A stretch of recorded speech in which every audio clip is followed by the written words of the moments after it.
ప్రభువు నామానికి స్తోత్రం. ప్రతిరోజు వినడం ద్వారా ఒక సంవత్సరానికి బైబిల్ చదవడానికి ఈ ఛానల్ సహాయపడుతుంది. Please subscribe and support. హృదయపూర్వక ధన్యవాదాలు. నేటి వేద భాగం జకర్యా గ్రంథము 3వ అధ్యాయము. మరియు యెహోవా దూత ఎదుట ప్రధాన యాజకుడైన యెహోషువ నిలువబడుటయు, సాతాను ఫిర్యాది అయి అతని కుడిపార్శ్వమున నిలువబడుటయు అతడు నాకు కనపరచెను. సాతాను, యెహోవా నిన్ను గద్దించును, యెరూషలేమును కోరుకొను, యెహోవా నిన్ను గద్దించును, ఇతడు అగ్నిలో నుండి తీసిన కొరవి వల్లెనే ఉన్నాడు గదా అని యెహోవా దూత సాతానుతో అనెను. యెహోషువ మలిన వస్త్రములు ధరించిన వాడై దూత సముఖములో నిలువబడి ఉండగా, దూత దగ్గర నిలిచియున్న వారిని పిలిచి, ఇతని మైల బట్టలు తీసివేయుడని ఆజ్ఞాపించి, నేను దోషమును పరిహరించి ప్రశస్తమైన వస్త్రములతో నిన్ను అలంకరించుచున్నాను అని సెలవిచ్చెను. అతని తల మీద తెల్లని పాగా పెట్టించుడని నేను మనవి చేయగా, వారు అతని తల మీద తెల్లని పాగా పెట్టి వస్త్రములతో అతనిని అలంకరించిరి. యెహోవా దూత దగ్గర నిలుచుండెను. అప్పుడు యెహోవా దూత యెహోషువకు ఈలాగు ఆజ్ఞ ఇచ్చెను. సైన్యములకు అధిపతియగు యెహోవా సెలవిచ్చినదేమనగా, నా మార్గములలో నడుచుచు నేను నీకప్పగించిన దానిని భద్రముగా గైకొనిన ఎడల నీవు నా మందిరము మీద అధికారివై నా ఆవరణములను కాపాడువాడవగుదువు. మరియు ఇక్కడ నిలువబడు వారికి కలిగినట్లు నా సన్నిధిని నిలుచు భాగ్యము నీకిత్తును. ప్రధాన యాజకుడువైన యెహోషువ నీ ఎదుట కూర్చుండు. నీ సహకారులు సూచనలుగా ఉన్నారు. నీవును వారును నా మాట ఆలకింపవలెను. ఏదనగా, చిగురు అను నా సేవకుని నేను రప్పింపబోవుచున్నాను. యెహోషువ ఎదుట నేనుంచిన రాతిని తేరి చూడుడి. ఆ రాతికి 7 నేత్రములున్నవి. దాని చెక్కడపు పని చేయువాడను నేను. ఇదే సైన్యములకు అధిపతియగు యెహోవా వాక్కు. మరియు ఒక దినములోగానే నేను ఈ దేశము యొక్క దోషమును పరిహరింతును. ఆ దినమున ద్రాక్ష చెట్ల క్రిందను అంజూరపు చెట్ల క్రిందను కూర్చుండుటకు మీరందరూ ఒకరినొకరు పిలుచుకొని పోవుదురు. ఇదే సైన్యములకు అధిపతియగు యెహోవా వాక్కు. జకర్యా గ్రంథము 4వ అధ్యాయం. నాతో మాటలాడుచున్న దూత తిరిగి వచ్చి నిద్రపోయిన యొకని లేపినట్లు నన్ను లేపి, నీకు ఏమి కనబడుచున్నదని ఎడుగగా, నేను సువర్ణమయమైన దీపస్తంభమును, దానిమీద ఒక ప్రమిదియును, దీపస్తంభమునకు 7 దీపములను, దీపమునకు 7 గొట్టములను కనబడుచున్నవి. మరియు 2 ఒలీవ చెట్లు దీపస్తంభమునకు కుడి ప్రక్క ఒకటియు ఎడమ ప్రక్క ఒకటియు కనబడుచున్నవని చెప్పి, నా ఏలినవాడా, ఇదేమిటి అని నాతో మాట్లాడుచున్న దూతనడిగితిని. నాతో మాట్లాడుచున్న దూత, ఇదేమిటో నీకు తెలియదా అని నన్నడుగుగా, నేను నా ఏలినవాడా, నాకు తెలియదంటిని. అప్పుడతడు నాతో ఇట్లనెను, జెరుబ్బాబెలునకు ప్రత్యక్షమగు యెహోవా వాక్కు ఇదే. శక్తి చేతనైనను బలము చేతనైనను కాక నా ఆత్మ చేతనే ఇది జరుగునని సైన్యములకు అధిపతియగు యెహోవా సెలవిచ్చెను. గొప్ప పర్వతమా, జెరుబ్బాబెలును అడ్డగించుటకు నీవు ఏమాత్రపు దానవు? నీవు చదును భూమి వగుదువు. కృప కలుగునుగాక, కృప కలుగునుగాక అని జనులు కేకలు వేయగా, అతడు పైరాయి తీసుకొని పెట్టించును. యెహోవా వాక్కు మరలా నాకు ప్రత్యక్షమై ఇలాగు సెలవిచ్చెను, జెరుబ్బాబెలు చేతులు ఈ మందిరపు పునాది వేసియున్నవి. అతని చేతులు ముగించును. అప్పుడు సైన్యములకు అధిపతియగు యెహోవా నన్ను మీ యొద్దకు పంపియున్నాడని నీవు తెలుసుకొందువు. కార్యములు అల్పములై యున్న కాలమును తృణీకరించిన వాడెవడు? లోకమంతటను సంచారము చేయు యెహోవా యొక్క 7 నేత్రములు జెరుబ్బాబెలు చేతిలో గుండు నూలుండుట చూచి సంతోషించును. దీపస్తంభమునకు ఇరుప్రక్కల నుండు ఈ 2 ఒలీవ చెట్లు ఏమిటి అనియు, 2 బంగారపు కొమ్ములలో నుండి సువర్ణ తైలమును కుమ్మరించు ఒలీవ చెట్లకున్న 2 కొమ్మలను ఏమిటివనియు నేనతని నడుగగా, అతడు నాతో, ఇవేమిటివని నీకు తెలియదాయనెను. నా ఏలినవాడా, నాకు తెలియదని నేననగా, అతడు వీరిద్దరూ సర్వలోకనాథుడగు యెహోవా యొద్ద నిలువబడుచు తైలము పోయివారై యున్నారనెను. జకర్యా గ్రంథము 5వ అధ్యాయము. నేను మరలా తేరి చూడగా ఎగిరిపోవు పుస్తకం ఒకటి నాకు కనబడెను. నీకేమి కనబడుచున్నదని అతడు నన్నడుగగా, నేను 20 మూరల నిడివియు 10 మూరల వెడల్పును గల ఎగిరిపోవు పుస్తకం ఒకటి నాకు కనబడుచున్నదంటిని. అందుకతడు నాతో ఇట్లనెను, ఇది భూమి అంతటి మీదికి బయలువెళ్ళు శాపమే.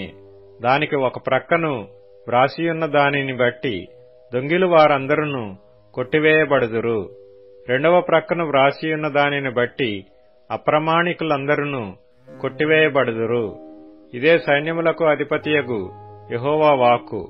నేనే దాని బయలుదేరజేయుచున్నాను. అది దొంగల ఇండ్లలోనూ నా నామమును బట్టి అబద్ధ ప్రమాణము చేయువారి ఇండ్లలోనూ ప్రవేశించి వారి ఇండ్లలో ఉండి వాటిని, వాటి దూలములను రాళ్లను నాశనము చేయును. అప్పుడు నాతో మాట్లాడుచున్న దూత బయలువెళ్లి, నీవు నిదానించి చూచి యువతలకు వచ్చినదేమిటో కనిపెట్టుమని నాతో చెప్పగా, ఇదేమిటి అని నేనడిగితిని. అందుకతడు, ఇది కొల, ఇది బయలువెళ్ళు తూము అనెను. మరియు లోకమంతటను జనులు ఈలాగున కనబడుదురని చెప్పెను. అప్పుడు సీసపు బిళ్లను తీయగా కొల తూములో కూర్చున్న యొక్క స్త్రీ కనబడెను. అప్పుడతడు, ఇది దోషమూర్తి అని నాతో చెప్పి తూములో దాని పడవేసి సీసపు బిళ్లను తూము మీద నుంచెను. నేను మరలా తేరి చూడగా 2 స్త్రీలు బయలుదేరిరి. సంకుబుడి కొంగ రెక్కల వంటి రెక్కలు వారికుండెను. గాలి వారి రెక్కలను ఆడించుచుండెను. వారు వచ్చి తూమును భూమి ఆకాశముల మధ్యకు ఎత్తి దాని మోసిరి. వీరు ఈ తూమును ఎక్కడికి తీసుకుని పోవుదురని నాతో మాట్లాడుచున్న దూతను నేనడుగగా, షీనారు దేశమందు దానికొక సాలను కట్టుటకు వారు పోవుచున్నారు. అది సిద్ధమైనప్పుడు అక్కడ దానిని పీఠము మీద పెట్టి ఇంచుదురని అతడు నాకుత్తరమిచ్చెను. ప్రకటన గ్రంథము 18వ అధ్యాయము. అటు తరువాత మహాధికారము గల వేరొక దూత పరలోకము నుండి దిగివచ్చుట చూచితిని. అతని మహిమ చేత భూమి ప్రకాశించెను. అతడు గొప్ప స్వరముతో ఆర్భటించి ఇట్లనెను, మహాబబులోను కూలిపోయెను. అది దయ్యములకు నివాస స్థలమును, ప్రతి అపవిత్రాత్మకు ఉనికి పట్టును, అపవిత్రమును అసహ్యమునైన ప్రతి పక్షికి ఉనికి పట్టును ఆయను. ఏలయనగా సమస్తమైన జనములు మహోద్రేకముతో కూడిన దాని వ్యభిచార మద్యమును త్రాగి పడిపోయిరి. భూరాజులు దానితో వ్యభిచరించిరి. భూలోకమందలి వర్తకులు దాని సుఖభోగముల వలన ధనవంతులైరి. మరియు ఇంకొక స్వరము పరలోకములో నుండి ఇలాగు చెప్పగా వింటిని, నా ప్రజలారా, మీరు దాని పాపములలో పాలివార కాకుండునట్లును, దాని తెగుళ్లలో ఏదియూ మీకు ప్రాప్తింపకుండునట్లును దానిని విడిచి రండి. దాని పాపములు ఆకాశము నంటుచున్నవి. దాని నేరములను దేవుడు జ్ఞాపకము చేసుకొనియున్నాడు. అది ఇచ్చిన ప్రకారము దానికి ఇయ్యుడి. దాని క్రియల చొప్పున దానికి రెట్టింపు చేయుడి. అది కలిపిన పాత్రలో దాని కొరకు 2 అంతలు కలిపిపెట్టుడి. అది, నేను రాణిగా కూర్చుండుదానను, నేను విధవరాలను కాను, దుఃఖము చూడనని తన మనస్సులో అనుకొనెను గనుక అది తన్ను తాను ఎంతగా గొప్ప చేసుకుని సుఖభోగములను అనుభవించెనో అంతగా వేదనను దుఃఖమును దానికి కలగజేయుడి.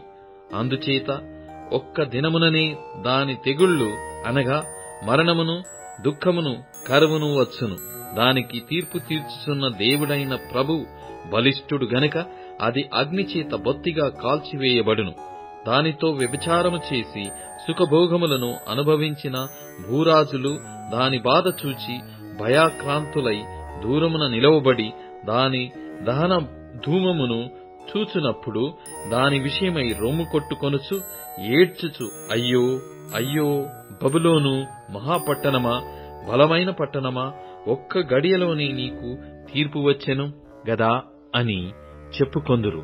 లోకములోని వర్తకులను ఆ పట్టణమును చూచి ఏడ్చుచు తమ సరుకులను అనగా బంగారు, వెండి, రత్నములు, ముత్యములు, సన్నపు నారబట్టలు, ఊదారంగు బట్టలు, పట్టుబట్టలు, రక్తవర్ణపు బట్టలు మొదలైన సరకులను, ప్రతి విధమైన డబ్బ మ్రానును, ప్రతి విధమైన దంతపు వస్తువులను, మిక్కిలి విలువ గల కర్ర, ఇత్తడి, ఇనుము, చలవరాళ్లు మొదలైన వాటితో చేయబడిన ప్రతి విధమైన వస్తువులను, దాల్చిన చెక్క, ఓమము, ధూప ద్రవ్యములు, అత్తరు, సాంబ్రాణి, ద్రాక్షారసము, నూనె, మెత్తని పిండి, గోధుమలు, పశువులు, గొర్రెలు మొదలగు వాటిని, గుర్రములను, రథములను, దాసులను, మనుషుల ప్రాణములను ఇక మీదట ఎవడునూ కొనడు.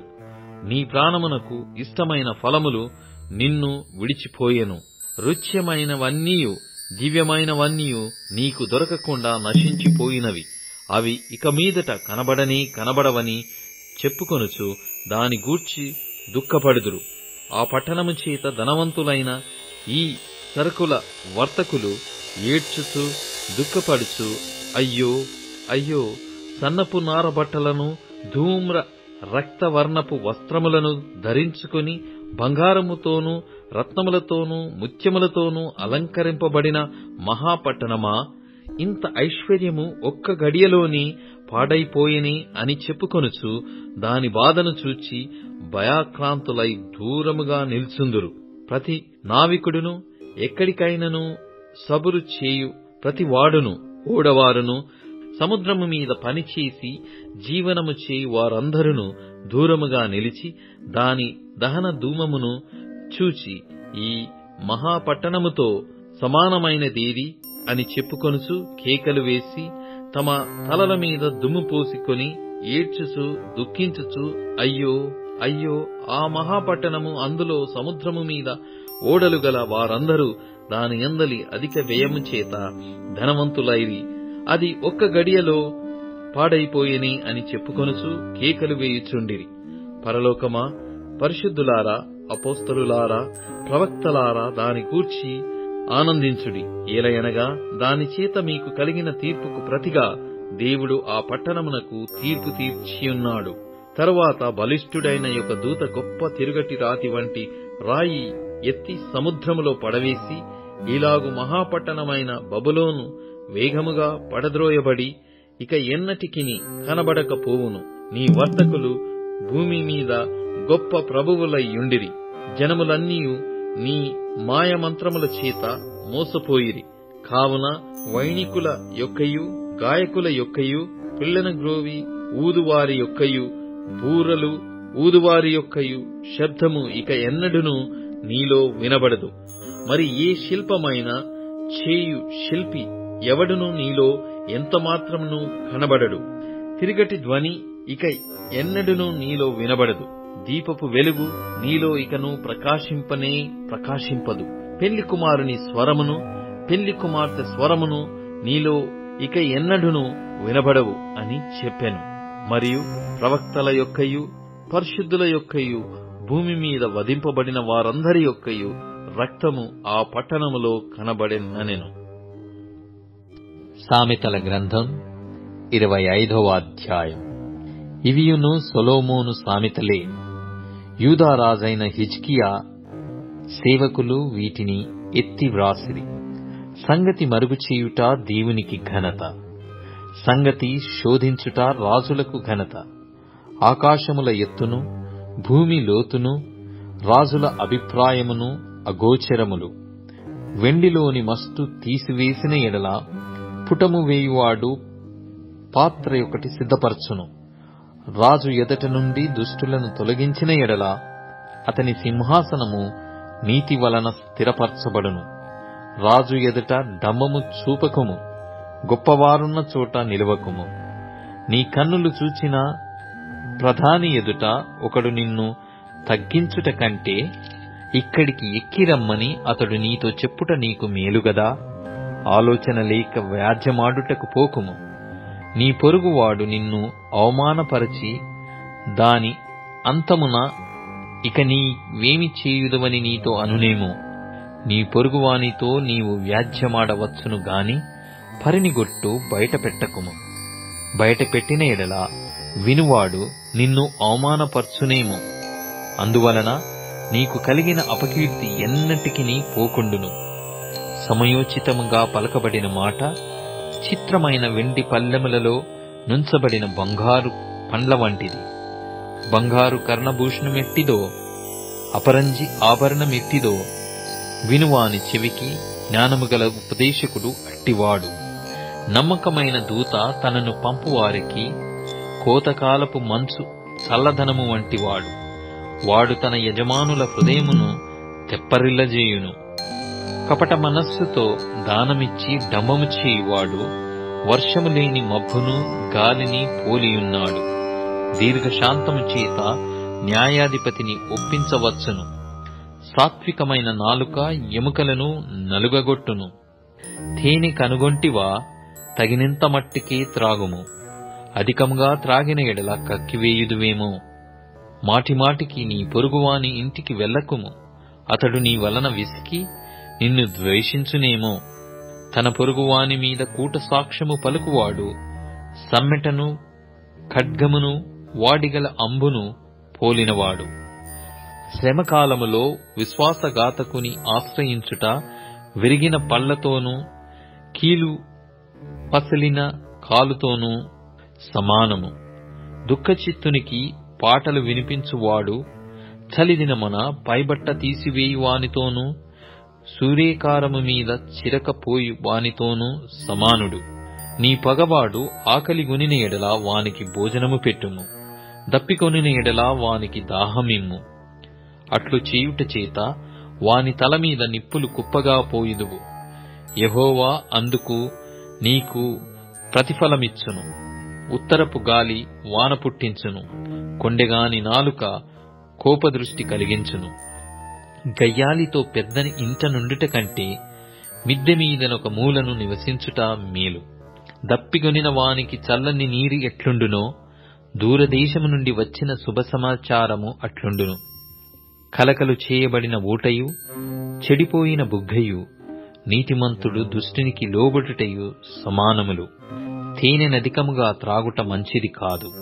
దుర్లభమైన సంగతి పరిశీలన చేయుట ఘనతకు కారణము. ప్రాకారము లేక పాడైన పురము ఎంతో తన మనస్సును అణుచుకొనలేనివాడును అంతే.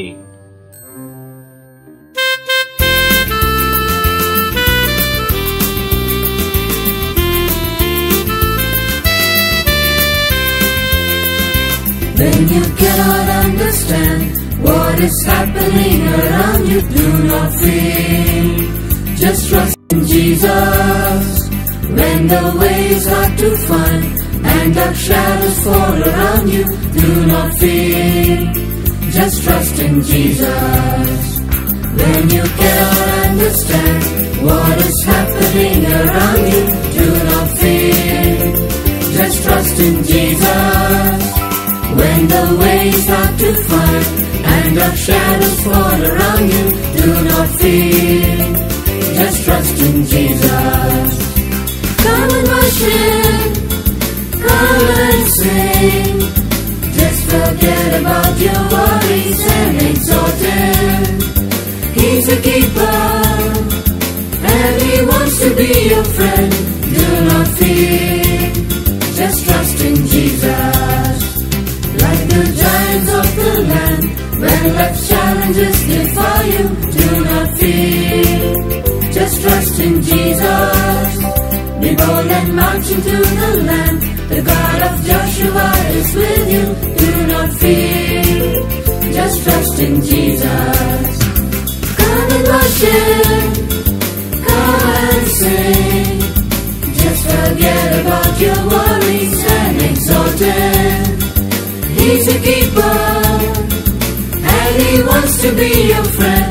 Do not fear. Just trust in Jesus. Come and worship. Come and worship. Come and sing. Come and sing. Just forget about your worries and exalt Him. He's a keeper. He's your keeper. And He wants to be your friend. Do not fear. Just trust in Jesus. ఇప్పుడు ట్యూన్ఇన్, Spotify, Amazon music మరియు YouTube music లో కూడా అందుబాటులో ఉంది. Please follow us.